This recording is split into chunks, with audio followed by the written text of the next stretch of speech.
اینیم سنجی خان است که در خانم روی طبقش که دختر بدرنگش اوی فامیلت یک فامیل جت جولا و جنگر هستن گب خوبشان جنگ وارس خرد دست سر از تو یک فامیل شبه دگه اینیم دختر بدرنگش است که امره براتک روشن آرسی که ابو ده سال 2000 دگه راتک روشن هم نمیفهم که ازدواجش لاف مارج خانه نبوده دگه من ارنج بوده بازیرا رسیدن دگه تا 2 سال ایجر تک نمیفهمید که میگفت بین ما چی است چی نیست اولاد کردن خانه کردن بعد از او دگه بینشان تمام روز اینی می دعا و جنگ و دعا و بینشان پیدا شده بود برای که تمام روز زنش میگفت در بیرون میره لنده بازی میکنی که دگه دخترها خوش استیت میکنی که من هنی کنی و اینی می جنگایشان خیست دگه بالاخره باز رتا گفت دگه من همیتونم ادامه بتم که تو بازیزن رتک روشنم رفته که بخری یک لنده نو پیدا کرد بازینا دگه همی رابطه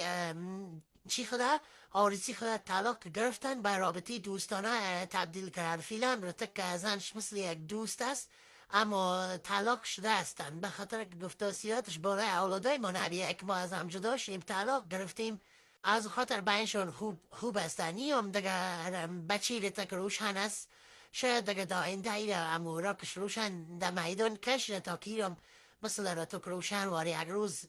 بگیره اگه دگه بچی فیلم جورش کنه اینیم دوست دختر نوه هر تک روشن است به نام سبا آزاد یک دختر خواننده است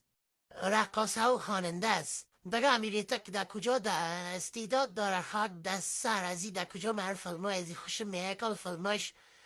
دیوانه اکتاک و خیلی کارا کو این رم زنش است امرای لندی نوش یک خوش است یک لندی نو همین تکه کی برای پدرش تکه از تنباو تیلکه در یک جای رسنده اینی هم رتک از پس زن حساب کشه کش سلام علیکی کرد یک قسم سلام علیکی میکن که فقط میگی در بینشان هیچ